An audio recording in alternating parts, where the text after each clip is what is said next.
Asuram bhavamamam tvamatmana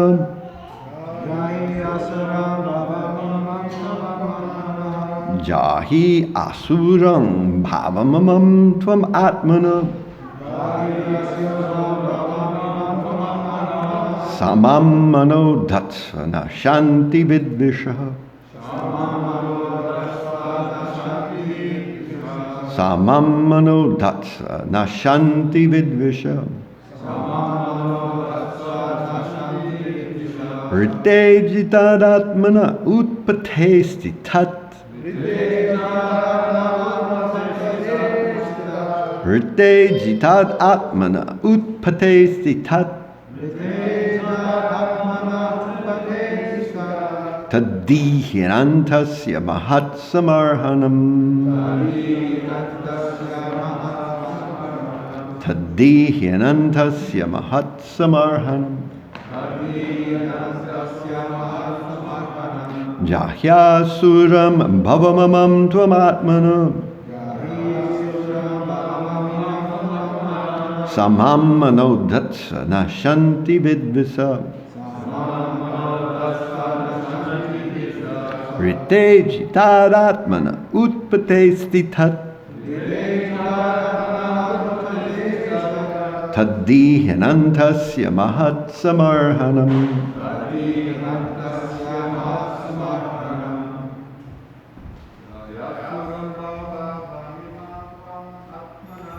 Jahi asuram bhavamamam tvamatmana Samam mano dhatsvana shanti vidvisha Rite jitad atmana utpatesti tat Adhihinantasya mahat samarhanam Just give up. Asuram, demoniac. Bhavam, tendency. Imam, this. Tvam, you, my dear father. Atmana, of yourself. Samam, equal. Manaha, the mind. Dhatsva, make. Na, not. Shanti, are. Vidvishaha, enemies. Rite, accept. Ajitat, uncontrolled. Atmanaha, the mind. Utpate, on the mistaken path of undesirable tendencies. Titat, being situated. Tat, he, that mentality. He, indeed. Anantasya, of the unlimited Lord. Mahat, the best. Samarhanam, method of worship. So, this verse translates as, Prahlad Maharaj continued. Wait, I'll just read it through and then we can do it responsibly. Prahlad Maharaj continued, my dear father, please give up your demoniac mentality. Do not discriminate in your heart between friends and enemies. Make your mind equipoised towards everyone. Except for the uncontrolled, misguided mind, there is no enemy within this world. When one sees everyone on the platform of equality, one then comes to the position of worshiping the Lord perfectly. Okay, so now we'll do it responsibly. Prahlad Maharaj continued. My dear father, please give up your demoniac mentality. Do not discriminate in your heart between enemies and friends. Make your mind equipoised towards everyone, except for the uncontrolled and misguided mind. There is no enemy within this world. When one sees everyone on the platform of equality, One then comes to the position of worshiping the Lord perfectly. Okay. Unless one is able to fix the mind on the lotus feet of the Lord, the mind is impossible to control. As Arjuna says in Bhagavad Gita 6:34, Chanchalam hi Krishna pramati palavadridham tasyaham nigraham manye vayoriva shudushkaram. For the mind is restless, turbulent, obstinate, and very strong, O Krishna, and to subdue it, it seems to me, is more difficult than controlling the wind. Only bona fide process for controlling the mind is to fix the mind by service to the Lord. We create enemies and friends according to the dictation of the mind, but actually there are no enemies and friends. Pandita Sarma Darshana, that's Bhagavad Gita 5:18. Sama Sarveshu Bhuteshu Madbhaktim Labate Param, that's Bhagavad Gita 18:54. To understand this is the preliminary condition for entering into the kingdom of devotional service. So when Sukavaha called me, she said that I had the freedom to speak on any verse, and I said, well, can you suggest something? Closer to the mic, please. Okay. So when Sukavaha called me, she said I had the liberty to speak on any verse I wanted. But then I asked her if she had anything to suggest, and she said, well, maybe you can speak something about lessons in life, which is close to the same territory that our Chandrashekhar Swami discussed yesterday. And I thought that was interesting. So I'm going to point out some of the points he made yesterday, but I'm going to try to do a little bit of a different take and branch over into some slightly different territory. Because lessons we learn in life are, some of them, of course, are very simple. We learn some slokas. We learn how to cook in the kitchen, as some are doing right now. We may learn some other kind of more technical practice, how to worship the deity. But actually, there's some lessons we learn by the boot in the claw. They get burned into our cerebral cortex. And these are the lessons that we kind of really learn. We really learn them. I don't think it's necessary to learn any lesson by some kind of devastation, but sometimes that's the way we learn them.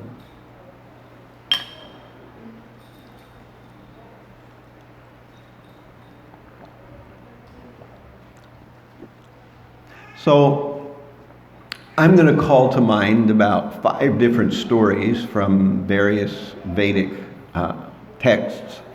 I don't have the time. By the way, how much time do I have? I'm good till quarter till 9. Okay. So I don't have time to unpack them all, although I might unpack them a bit as I go through.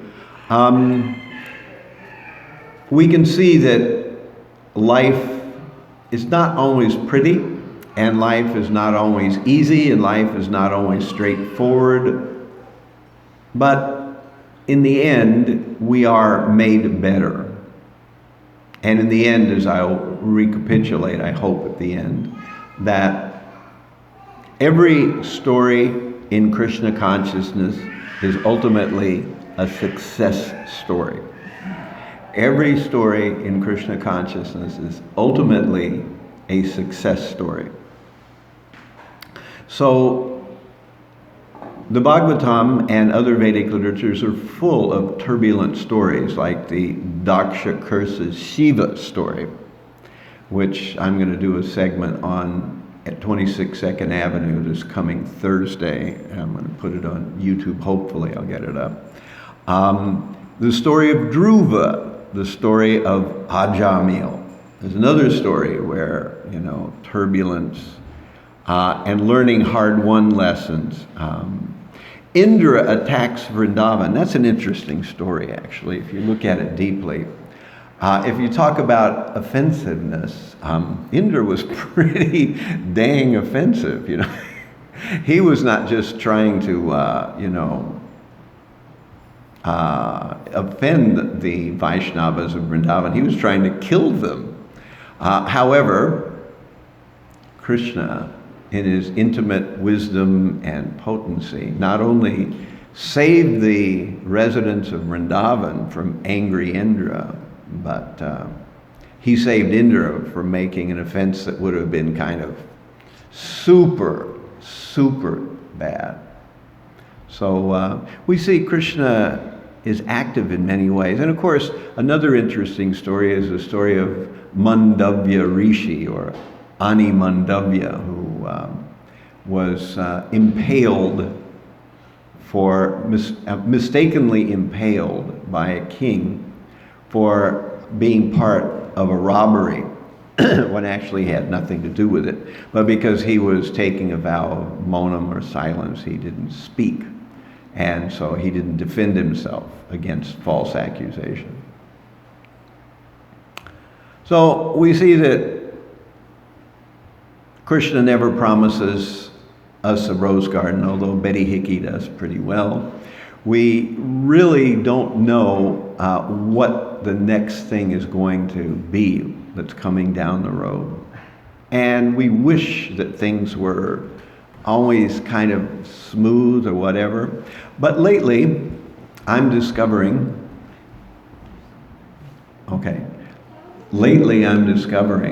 that it's okay to feel awkward sometimes. It's okay to sometimes not know what to do or say. I think sometimes we feel that we should have an immediate response to everything.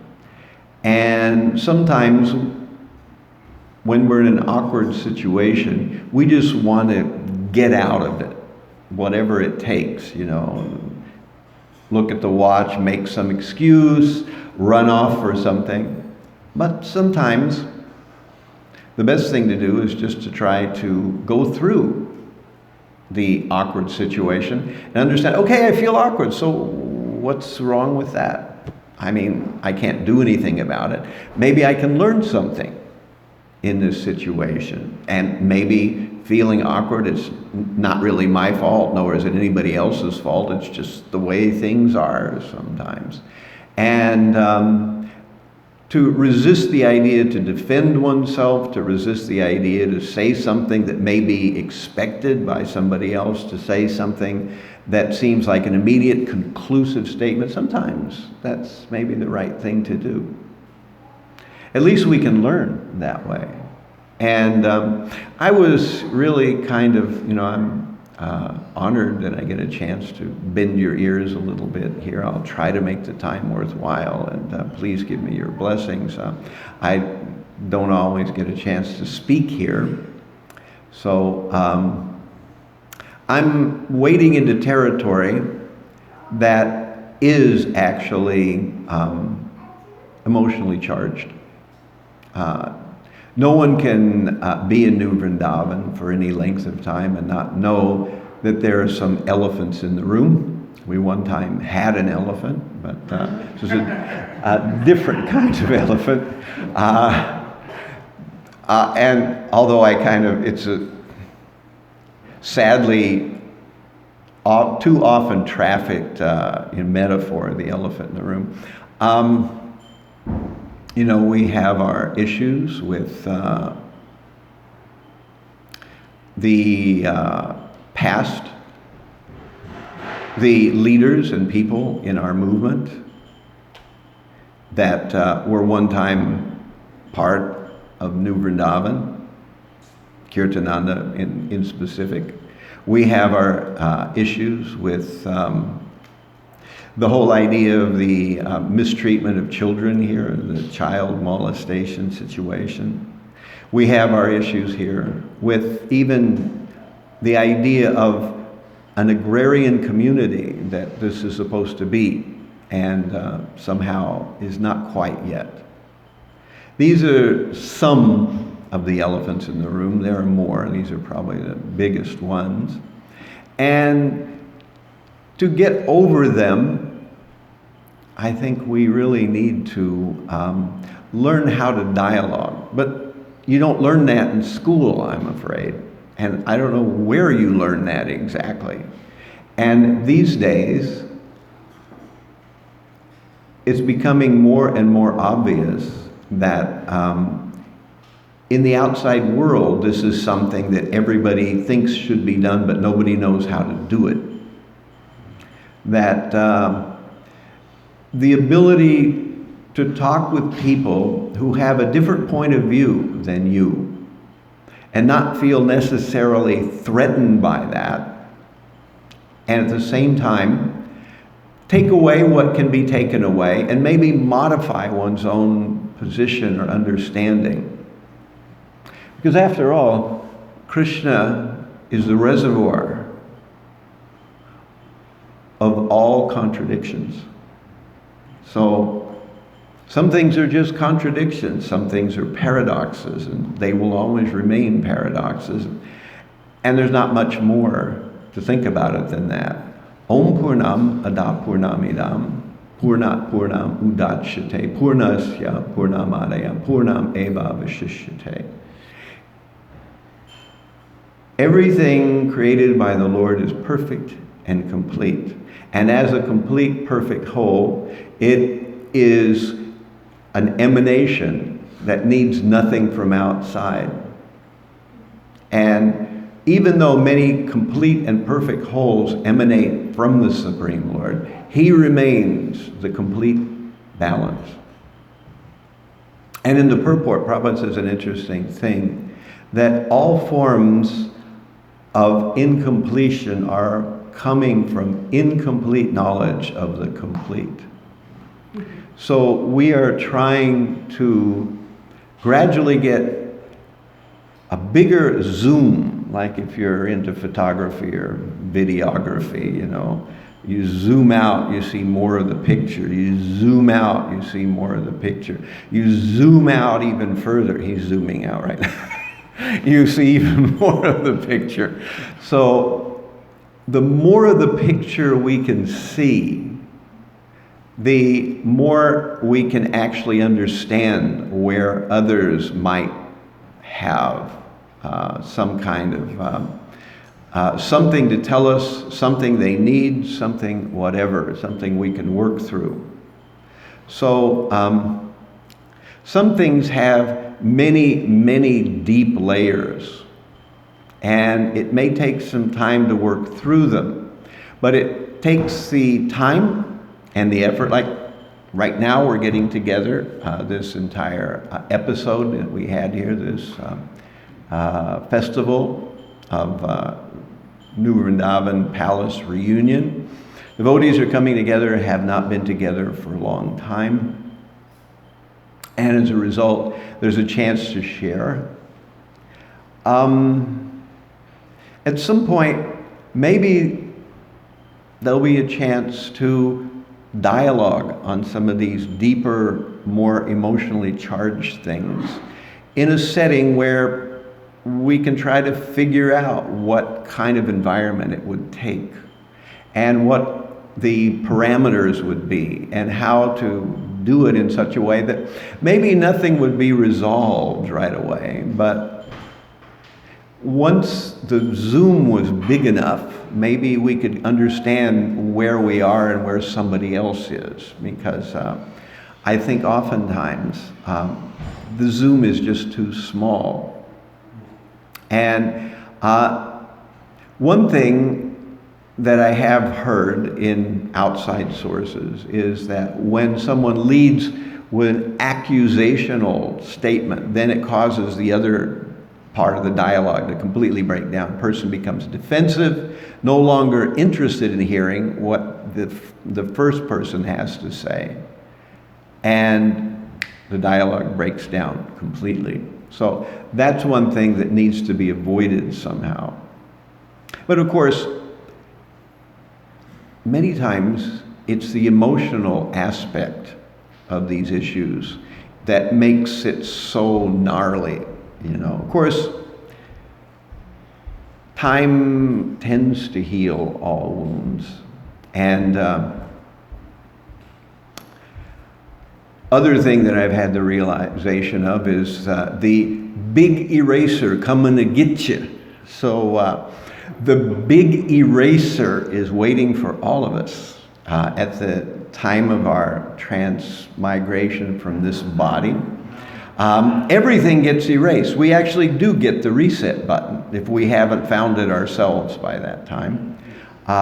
Like a computer, some of them have that little hole that if you stick a paper clip in there, you hold it down, the computer completely resets to its original state. However, it appears it doesn't completely reset, right? I've been doing some talks and research on the paranormal, and people who talk about past life regression, which is a thing where people under hypnosis go and remember parts of their early life and sometimes their past life. So it does appear that these things do still remain within the psyche even after the end of a lifetime. Of course, some things will be washed away. You know, nobody usually gets held accountable for things they did in a previous life, at least by courts of law. But if we don't work it out now, we'll have to do it in the next life. If we don't work it out now, we'll have to do it in the next life. It'll still be there in some way. We may have to find those people again. They may have a different name and a different background. But somehow or other, that will be there. We might as well do it now. It's certainly not going to be easy. But if we try to make the endeavor, I think it can possibly be done. Of course, karma is a confusing and complicated thing. I usually talk about Karma 101, Karma 201, and Karma 301. I don't have the time to unpack that in this time slot that we have today. But just as an overview, Karma 101 is what we usually tell people, that what you do, sinful, you have to take the bad effect of that. So we get a negative reaction for sinful things we do. We get a positive reaction for pious things we do. And that's basic karma. But beyond that, when a person becomes a devotee, essentially that kind of karma quickly comes to an end, and instead we have Krishna Karma, which means that Krishna is now told our welfare worker to go home, and he's assumed our case himself. And he is watching what happens. And it's not like Krishna won't give us tough love if we need it. He's certainly not above that. And we all know that.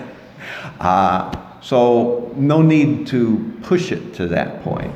Because if necessary, Krishna will push it to that point, even not only individually in our own lives, but as a community. And somehow or another, I seem to have always been at places where Krishna's had to push that button. I came from a situation in California where the entire community dissolved overnight, and I came here when bombs were being dropped, and now I'm in New York where we just recently had bombs dropped. So I don't know, some kind of special karma for me. I'm sure I deserve it for some reason or another. But at any rate, Krishna will push it to that point if necessary. But if devotees are willing to try to work through it, I think it can also be worked out. Of course, we always have the big eraser. We can rely on that at the end. Mostly everything will get reset, and the worst part of it will be gone, and it won't be a specific memory so much anymore. but we can try to move through it and try to hear and try to work together better.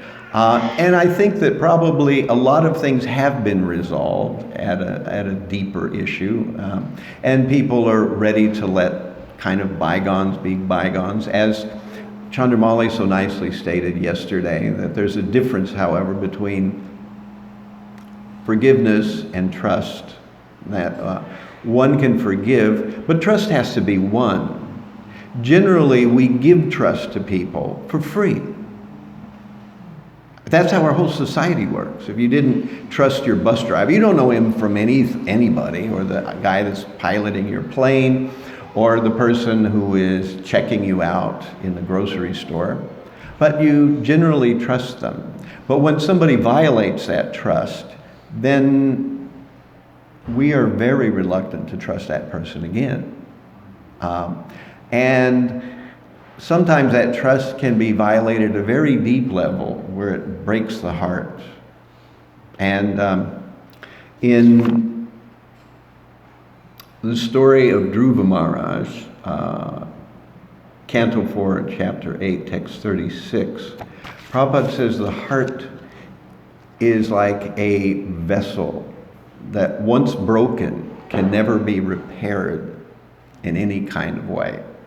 However, he does also say in a letter to some devotees later on that he's talking about some Indian members who are important in Delhi, and he says that these men are like china plates, and if you break them, they will never be repaired again. But I think devotees can come back from a broken heart, although it's not easy.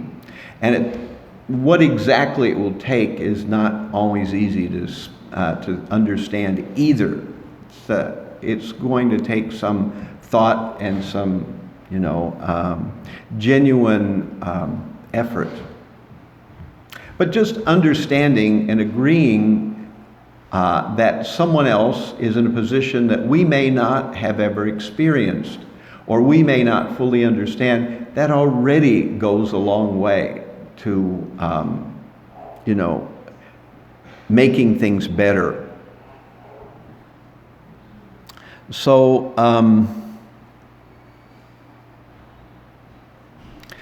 one of the things that I wanted to point out is this verse, Jockey asuram bhavamamam tvamatmana sama manodatsvana shanti vidvisa riteja tadatmana patesti tadihi anantasya mahat samarhanam. This is not a common verse. I don't know why this verse has always struck me. That it's Prahlad talking to his father, Hiranyakashipu. And he says, my dear father, just give up this mentality of friends and enemies. Except for the misguided, uncontrolled mind, there is no enemy in this world. When one comes to see everyone on the platform of equilibrium or equality, then one can worship the Supreme Lord perfectly. We know that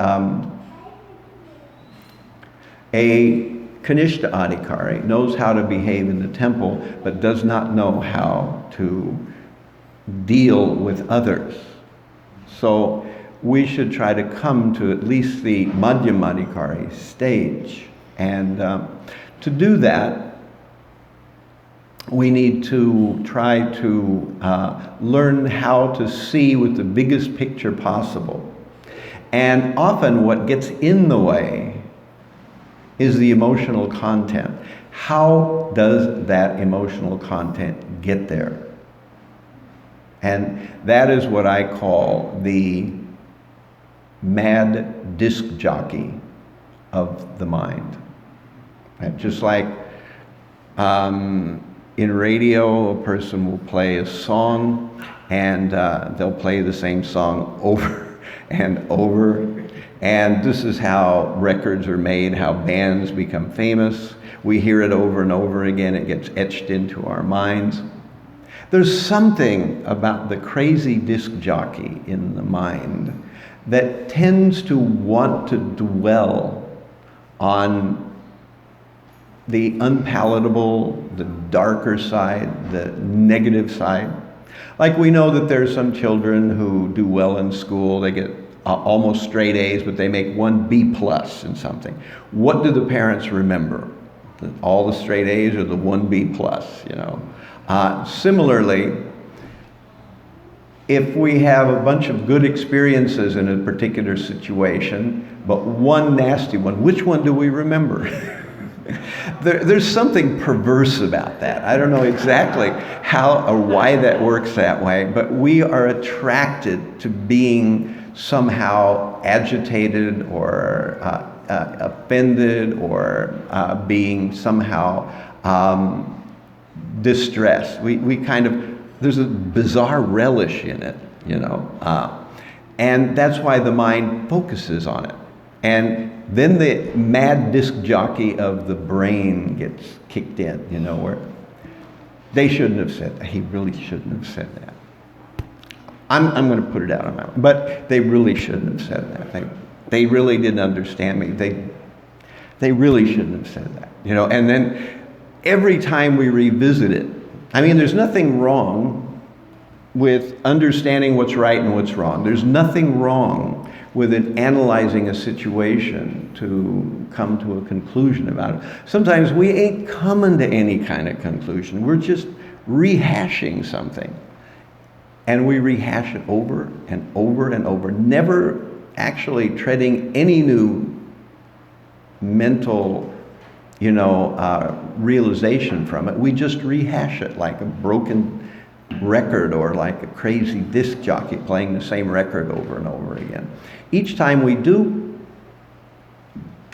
the emotional content rises. Each time we do again, the emotional content rises. Each time we do again, the emotional content rises until it becomes overwhelming, like a battery. When the voltage gets high enough, what's going to happen? The spark's going to fly. Even if it was unintended.